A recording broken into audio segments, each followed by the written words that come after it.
Hi friends, నేనైతే ఇప్పుడే లేచిన వంట అయితే రెడీ చేసి టీ అయితే తాగుతున్నాం.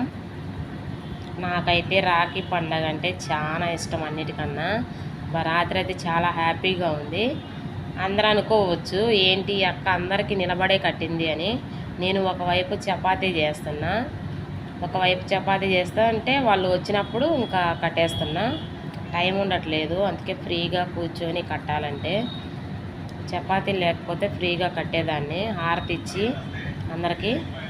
రాత్రి అయితే హారతి ఇంకా అవేం వేయలేదు, స్వీట్ పెట్టి రాఖీ అయితే కట్టాను. టైం లేదు అసలు. ఫస్ట్ టోటల్ అయితే 24 మందికో ఏమో కట్టానండి. ఇంకా 2-3 ఫోటో తీయలేదు. మా హస్బెండ్ చపాతీ కాలుస్తా, ఇంకా మిగతా వాళ్ళు అందరూ తీసాడు. నాకైతే చాలా హ్యాపీగా ఉంది. మీకు ఎలా ఉందో కామెంట్ చేయండి. రాఖీ